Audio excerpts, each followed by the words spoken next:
За үлзий сайхан даргаыг одоо ингээд томилогдож байгаад бол дэмжиж байгаа.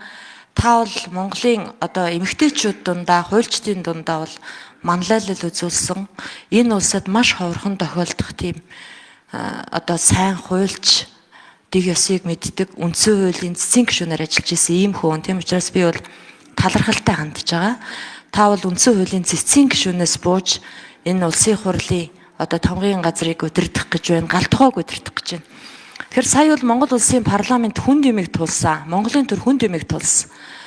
Байнгын ажиллагаатай парламент бий болсон цагаас хойш нэг өдрийн дотор засгийн газраа улсын хурлын дарга огцруулсан үйл явдал болсон. Энэ хэмжээгээр Монголын төр нэлээд буужгинж докторгүй байдалд орсон. Одоо буцаад илаарших гэж байна. Энд таны одоо хичээл зүтгэл их байх. Та ийм юм бодож тэр өндөр албан тушаалаа өөрийн хүсэл дээр өгөөд энд ирсэн байх гэж би итгэж найдаж байгаа. Засгийн газар нь их хурлаа бойкотлдог, дарамталдаг. Ийм байдал сая бий болсон. Энийг бүгдээрээ мэдж байгаа. Энэ байдал дахиж бий болох ёсгүй.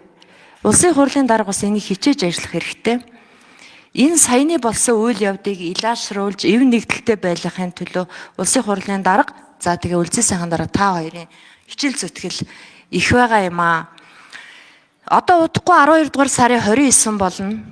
Монгол улс манжийн дарлалаас салж үндэсний эрх чөлөөний хувьсгал ялж тусгаар тогтнолоод зарласан түүхэн үйл явдал болно.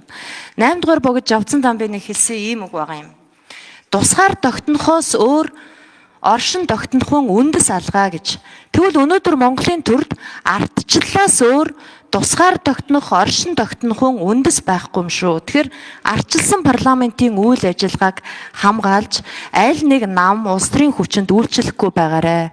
Өмнө нь таны өмнө ажиллаж байсан Баасан Дорж даргаыг би хувьдаа сайн ажилласан гэж үнэлдэг. Та бол илүү сайн ажиллах ёстой. Бас хэцүү цаг үед энэ албанд томилогдож байгаа шүү. Ингээд танд амжилт хүсье.